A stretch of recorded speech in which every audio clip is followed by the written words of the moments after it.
की सियासत अब सलाखों तक पहुंच चुकी है। सीबीआई के रडार पर दिल्ली के उप मुख्यमंत्री मनीष सिसोदिया हैं, जिन पर अब गिरफ्तारी की तलवार लटक रही है। इस जंग में बीजेपी और आम आदमी पार्टी आमने सामने है। एक के बाद एक आरोपों की किश्त जारी की जा रही है और इस बीच सिसोदिया ने बीजेपी की मंशा पर सवाल खड़े किए, वहीं अपनी गिरफ्तारी की आशंका जताई।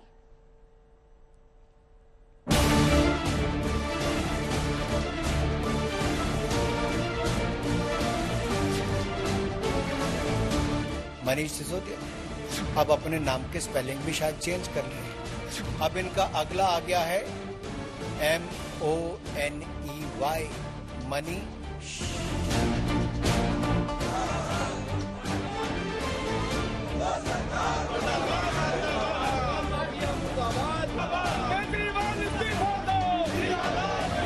ना ये सीबीआई के जवाब दे पा रहे हैं, ना ये मीडिया के जवाब दे पा रहे हैं। इन्होंने पहले अरविंद केजरीवाल जी के हेल्थ मिनिस्टर को गिरफ्तार किया, फिर कल मेरे यहाँ रेड डाल दी, अब 2-4 दिन में मुझको भी गिरफ्तार कर लेंगे। ये तो तय था कि सीबीआई के छापों के बाद शराब नीति पर घमासान और बढ़ेगा। आप और बीजेपी के बीच नई जुबानी जंग छिड़ेगी। लेकिन बड़ा सवाल ये है कि छापेमारी में मिले दस्तावेजों के आधार पर क्या अब सीबीआई ने आगे की कार्रवाई की तैयारी शुरू कर दी है? क्या शराब नीति में घोटाले के आरोपों पर मनीष सिसोदिया की गिरफ्तारी की तैयारी कर ली गई है?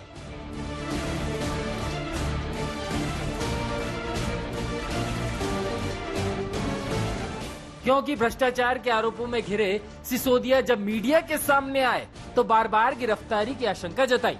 केजरीवाल के खिलाफ बीजेपी के अभियान को इसकी असली वजह बताया। इन्होंने पहले अरविंद केजरीवाल जी के हेल्थ मिनिस्टर को गिरफ्तार किया, फिर कल मेरे यहाँ रेड डाल दी, अब 2-4 दिन में मुझको भी गिरफ्तार कर लेंगे। तो हेल्थ और एजुकेशन मॉडल जो है अरविंद केजरीवाल जी का, इनका मकसद है कि उसको रोका जाए। मैं कहना चाहता हूं कि देश के प्रधानमंत्री नरेंद्र मोदी जी को पूरे देश ने इतना बड़ा जनमत दिया है,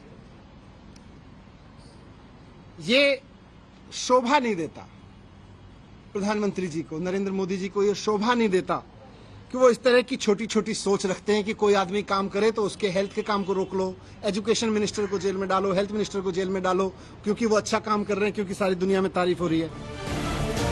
अपने बयानों में सिसोदिया दिल्ली सरकार के तमाम काम गिनाते रहे। आप सरकार की उपलब्धियों को सीबीआई के एक्शन की वजह बताते रहे, तो बीजेपी ने सिसोदिया के इस दावे पर पलटवार किया। केजरीवाल को शराब नीति में घोटाले का मुख्य साजिशकर्ता बता दिया। सच ये है कि मुद्दा शराब का घोटाला है ही नहीं। इनको शराब के किसी घोटाले की चिंता नहीं है, इनको घोटाले की चिंता नहीं है। अगर इनको शराब के घोटाले की चिंता होती तो गुजरात में हर साल 10,000 करोड़ रुपए की एक्साइज चोरी होती है। अगर शराब की एक्साइज की चोरी की अगर चिंता इनको होती, एक्साइज के घोटाले की इनको चिंता होती, तो आज ये सीबीआई का पूरा हेडक्वार्टर गुजरात में शिफ्ट करा देते 10,000 करोड़ का घोटाला रोकने के लिए। मनीष सिसोदिया जी बताएं कि मैन्युफैक्चरिंग कंपनियों को रिटेल में ठेके की अगर अनुमति नहीं होती थी तो आपने क्यों दी? मनीष सिसोदिया जी से मेरा दूसरा सवाल यह है, और अरविंद केजरीवाल जी से, कि कार्टेल कंपनियों को शराब बेचने की ठेका क्यों दिया? अगर दिया तो क्यों? आप ये भी बताइए कि खाओ गली और इंडो स्पिरिट जैसी ब्लैक लिस्टेड कंपनियों को क्या आपने ठेका दिया या नहीं? बीजेपी पूछ रही है कि शराब नीति के घोटाले से आप ध्यान क्यों भटका रही है? शिक्षा नीति की बात करके अपने नेताओं को बचा रही है। आज जब मीडिया के मित्र सवाल पूछ रहे थे तो मनीष जी उल्टे पांव भाग रहे थे। मीडिया के सवालों से पीठ दिखाकर भाग सकते हो, जनता से भी ऐसे ही मनीष सिसोदिया अरविंद केजरीवाल को भागना पड़ेगा। ये घमासान इसलिए भी तेज हो गया क्योंकि सीबीआई की 14 घंटे की रेड के बाद सिसोदिया की राह मुश्किल नजर आ रही है। उन पर गिरफ्तारी की तलवार लटकती नजर आ रही है। यही वजह है कि बीजेपी सिसोदिया पर ताबड़तोड़ वार कर रही है, तो आम आदमी पार्टी लगातार इसका जवाब दे रही है। मनीष सिसोदिया अब अपने नाम के स्पेलिंग भी शायद चेंज कर लिए हैं। अब इनका अगला आ गया है MONEY, मनी।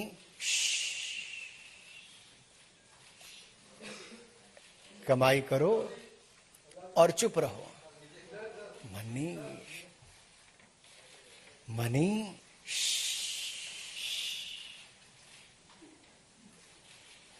ये है घोटाले करो, उल्टे पांव भागो, जनता को पीठ दिखाओ, मीडिया के सवालों का जवाब न दो, और कोई महिला पत्रकार पूछे तो उसको लताड़ करके धमकी देने का काम करो। इससे निंदनीय बात कुछ नहीं हो सकती।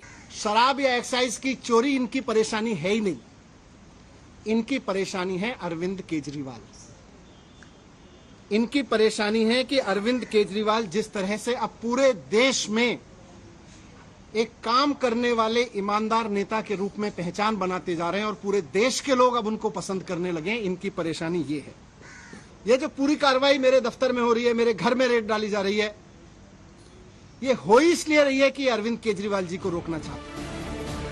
सीबीआई का आरोप है कि शराब कारोबारियों से कमीशन वसूली की गई। कमीशन पहले मिडिलमैन तक पहुंचा, मिडिलमैन से रकम सिसोदिया के करीबियों तक पहुंची और वहां से वो सरकारी अफसरों तक गई। सीबीआई ने अपनी एफआईआर में नामजद 15 में से 5 आरोपियों से पूछताछ शुरू कर दी है। शराब नीति की जांच के आदेश के बाद से ही दिल्ली में सियासी जंग छिड़ी, लेकिन सिसोदिया के घर सीबीआई पहुंचने के बाद ये लड़ाई और बड़ी हो गई। अगर जांच एजेंसी सिसोदिया पर सीधे एक्शन लेती है तो ये लड़ाई और बढ़ेगी। बीजेपी और आम आदमी पार्टी के बीच आर पार की लड़ाई छिड़ेगी। दिल्ली से मुनीश पांडे, अमित भारद्वाज और कुमार कुणाल के साथ आज तक ब्यूरो। तो दिल्ली की पूरी सियासत अब भ्रष्टाचारी वर्सेस ईमानदारी की लड़ाई पर आकर टिक गई है। आम आदमी पार्टी में नंबर 2 और डिप्टी सीएम मनीष सिसोदिया के घर सीबीआई की 14 घंटे की छापेमारी के बाद ये लड़ाई आगे अब और तेज हो गई है। बीजेपी लगातार आम आदमी पार्टी पर सवाल उठा रही है तो कांग्रेस भी सड़क पर उतरकर भ्रष्टाचार वाला मुद्दा उठा रही है।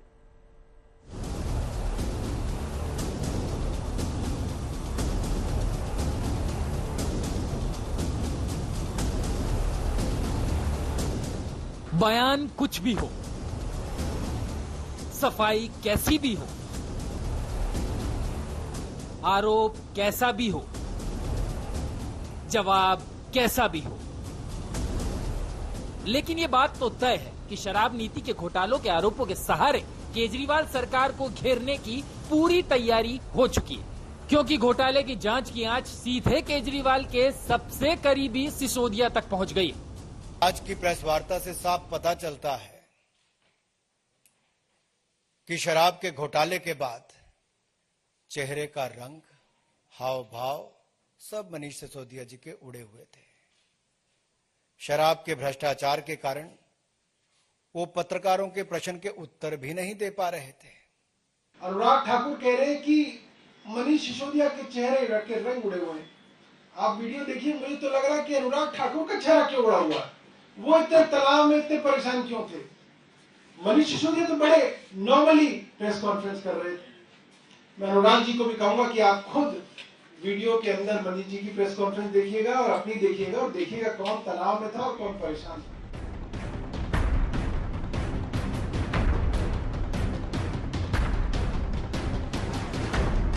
भ्रष्टाचार के आरोपों में सिसोदिया ऐसे फंसे कि सीबीआई की टीम उनके घर के अंदर दाखिल हो गई। एक एक दस्तावेज खंगाल कर घोटाले की पूरी पड़ताल की। शुक्रवार सुबह 8:30 बजे सीबीआई का जांच दस्ता सिसोदिया के घर पहुंचा। 14 घंटे सीबीआई की टीम सिसोदिया के घर का कोना कोना खंगालती रही। रात 10:30 बजे सीबीआई की टीम की छापेमारी का ऑपरेशन खत्म हुआ। दिल्ली की शराब नीति में घोटाले के आरोपों को लेकर बीजेपी लगातार हमलावर है।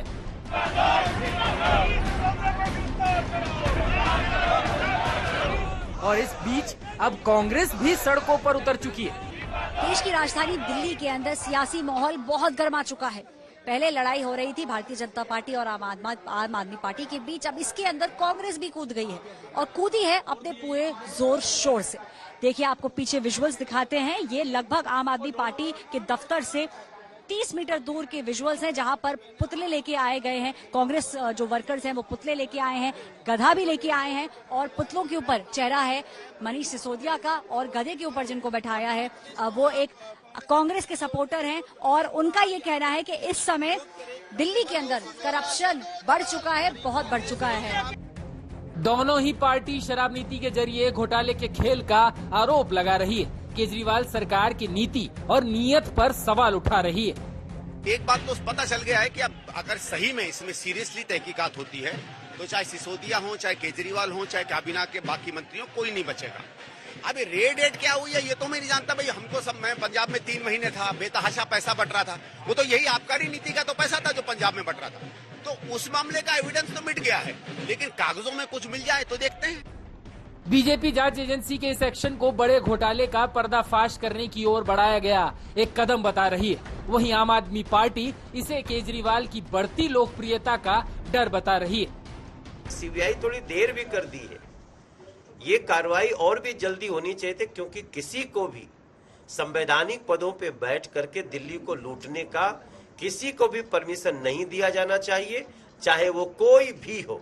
और मुझे लगता है कि जिस प्रकार से ये लोग आबकारी नीति को बदले जांच शुरू होने के बाद, दाल में बहुत कुछ काला है जिसका हिसाब किताब होना ही चाहिए। जिस प्रकार से इन लोगों ने जांच शुरू होते ही अपनी आबकारी नीति को बदला है, उसमें स्पष्ट हो जाता है कि आम आदमी पार्टी के मंत्री और मुख्यमंत्री सीधा आप सब जानते हैं, देश जानता है कि अरविंद केजरीवाल जी की सबसे बड़ी ताकत है कि वो एक बहुत कट्टर ईमानदार नेता है। अरविंद केजरीवाल जी की दूसरी सबसे बड़ी ताकत है कि उनको काम करना और काम करवाना आता है। उनको दिल्ली का एजुकेशन ठीक करके उन्होंने दिखा दिया कि एजुकेशन कैसे ठीक होता है। उन्होंने हेल्थ ठीक करके दिखा दिया कि हेल्थ सिस्टम कैसे ठीक होता है। इन आरोपों और सफाई के बीच सीबीआई की जांच पर जंग बढ़ती जा रही है। सत्येंद्र जैन की गिरफ्तारी के बाद सीबीआई की यह कार्रवाई आम आदमी पार्टी की चिंता बढ़ा रही है। दिल्ली से ऐश्वर्या पालीवाल, मुनीश पांडे, अमित भारद्वाज और कुमार कुणाल के साथ आज तक ब्यूरो।